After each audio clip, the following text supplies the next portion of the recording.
নাসাই শরীফের 3140 নম্বর হাদিস। হাদিসে রাসূলুল্লাহ সাল্লাল্লাহু আলাইহি ওয়াসাল্লামকে প্রশ্ন করা হলো, আরাআইতা রাজুলান গাসা ইয়ালতামিসুল আজরা ওয়াদ যিকরা।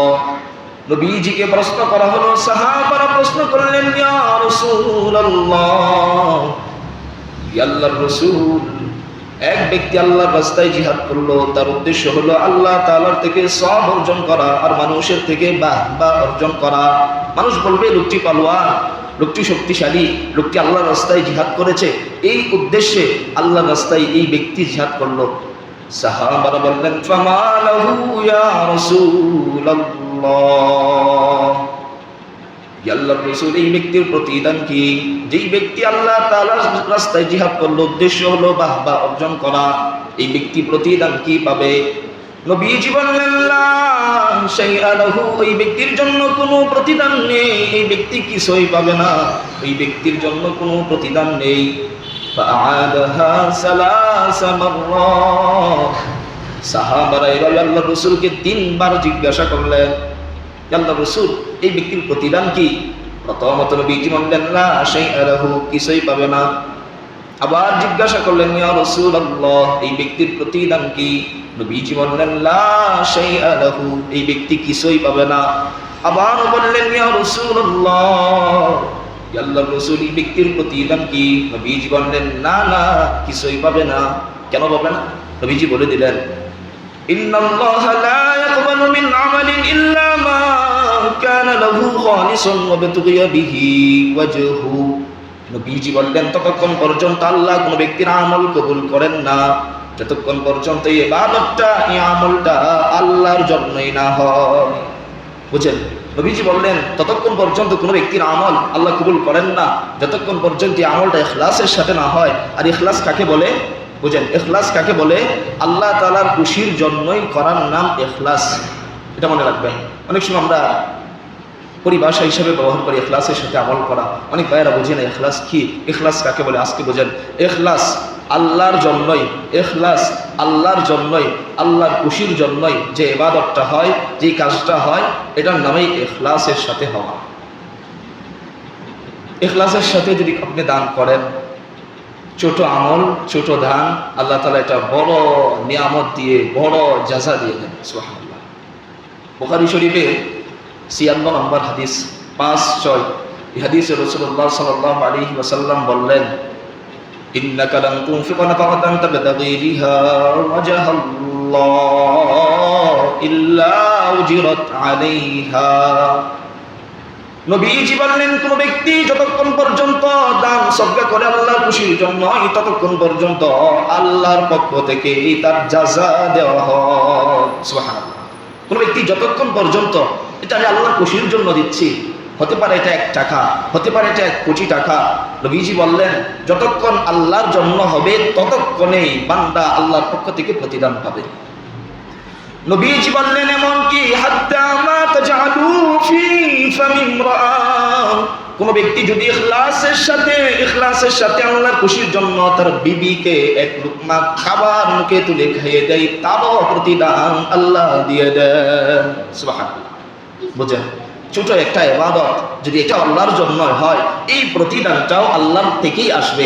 যদি ইবাদতটা ইখলাসের সাথে না হয়, আল্লাহর জন্যই না হয়, আপনি এই আমলের কিছুই পাবেন না, বিনষ্ট হয়ে যাবে। আরেকটা ফায়দা, ইখলাসের সাথে যখন কোনো একটা ইবাদত হয়, এই ইখলাসের সাথে ইবাদতটা হওয়ার কারণে যদিও ছোট একটা ইবাদত, বড় বড় গুনাহ আল্লাহ মাফ করে দেন। সুবহানাল্লাহ।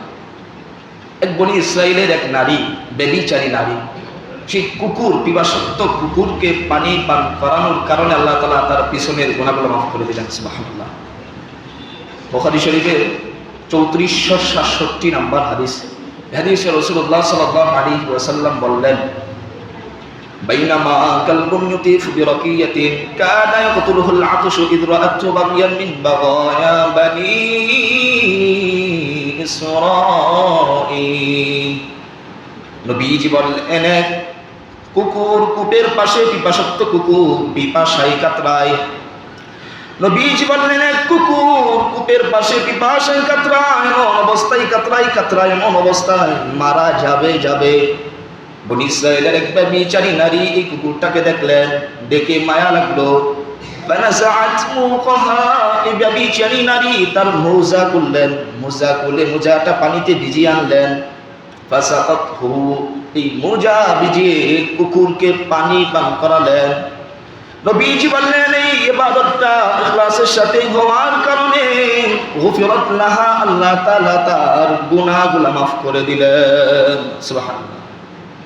ইখলাসের সাথে যদি ছোট ইবাদত হয়, নবীজি বললেন এক ব্যভিচারী নারী এক কুকুরকে, পিপাসার্ত কুকুরকে পানি পান করানোর কারণে আল্লাহ তাআলা তার পিছনের গুনাহগুলো মাফ করে দেন। এই জন্য ছোট বড় যা ইবাদত হবে, দান ছোট হোক আর বড় হোক, প্রত্যেকটা ইবাদত, প্রত্যেকটা দান, প্রত্যেকটা কাজ আল্লাহ তাআলার খুশির জন্য, ছোট বড় প্রত্যেকটা ইখলাসের সাথে করা। যদি ইখলাসের সাথে ছোট একটা ইবাদত করেন, এটা আল্লাহ তাআলা তারও অধিক বাড়িয়ে দেন। আর যদি ইখলাসের সাথে না হয়, বড় ইবাদত করেন, ছোট তো ছোট করবেন না, এটা বিনষ্ট হয়ে যায়। এটা কিতাব আছে, কিতাবের নাম জামিউল উলুম ওয়াল হিকাম, লেখক ইবনে হাম্বলি রহমাতুল্লাহি আলাইহি, ইবনে রজব হাম্বলি রহমাতুল্লাহি আলাইহি, 1 নম্বর খণ্ড 13 নম্বর পৃষ্ঠায় ক্বালা আব্দুল্লাহ ইবনে মুবারক তিনি বললেন, রুব্বা আমালিন সগীরিন তুগাজ্জিরুহু নিয়্যা ওয়া রুব্বা আমালিন কাবীরিন তুসাগগিরুহু নিয়্যা। আব্দুল্লাহ ইবনে মুবারক বললেন, কোন ব্যক্তি যদি একটা ছোট ইবাদত করে ইখলাসের সাথে বিশুদ্ধ নিয়ত নিয়ে একটা ছোট ইবাদত করে, তিনি বললেন এই ছোট ইবাদতটা আল্লাহ বাড়াইতে বাড়াইতে অনেক বড় করে দেন। সুবহানাল্লাহ। আব্দুল্লাহ ইবনে মুবারক বললেন, আর যদি কোনো ব্যক্তি একটা বড় আমল অশুদ্ধ নিয়তে করে, ইখলাসের সাথে না করে, যদি আমলটা বড় হয়, যদিও দানটা অনেক বড় হয়, ইখলাসের সাথে না হওয়ার কারণে ছোট তো হবে না, বরং আল্লাহ বিনষ্ট করে দেন, বিনষ্ট করে দেন, নষ্ট করে দেন। এই হাদিস থেকে জানা যায় আব্দুল্লাহ ইবনে মুবারক তিনি বললেন, যদি ইখলাসের সাথে কোনো একটা ইবাদত হয়, এটা ইখলাসের সাথে হয়েছে ভাই, বুঝছেন, ইখলাসের সাথে হয়েছে, ছোট যদিও ছোট হয়, আল্লাহ তাআলা তা বাড়াইতে বাড়াইতে এক পর্যায়ে এমন দিকে পৌঁছায় দেন, তারও দ্বিগুণ পরিমাণ আল্লাহ দিয়ে দেন। সুবহানাল্লাহ। আর যদি ইখলাসের সাথে না হয়, আপনি 1 টাকা না, 1 কোটি টাকা না, আপনি যা কিছু আল্লাহর জন্য করেন, যা আল্লাহর রাস্তায় আপনি দেন না কেন, প্রত্যেকটা ইবাদতেই ছোট তো করবেন, এমন ছোট করবেন যেটা ছোট না, বরং তো বিনষ্ট হয়ে যায়, নষ্ট হয়ে যায়। এই জন্য প্রত্যেকটা ইবাদত ইখলাসের সাথে। বলেন তো ইখলাস কাকে বলে? আমার সাথে বলেন, ইখলাস বলা হয়, বলেন ইখলাস বলা হয় আল্লাহ তাআলার খুশির জন্য যে ইবাদত করা হয়, তাকেই বলা হয় ইখলাসের সাথে ইবাদত। এটা মাথায় রাখবেন। একটা হাদিস শুনেন,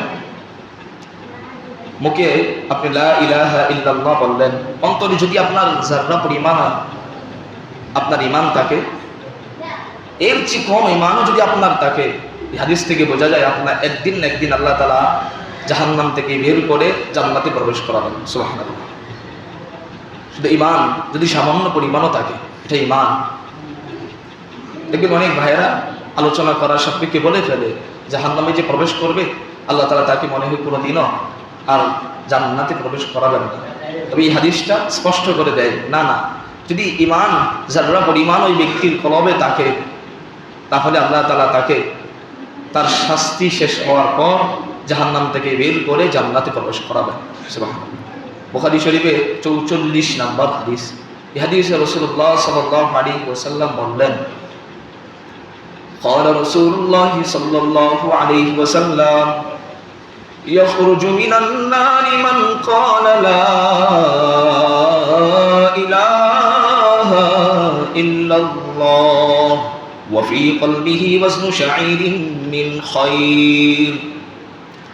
নবীজি বললেন, কোন ব্যক্তি যদি মুখে বলে লা ইলাহা ইল্লাল্লাহ আর অন্তরে জব পরিমাণ ঈমান রাখে, আল্লাহ তাআলা তাকে জাহান্নাম থেকে বের করে জান্নাতে প্রবেশ করাবেন। সুবহানাল্লাহ।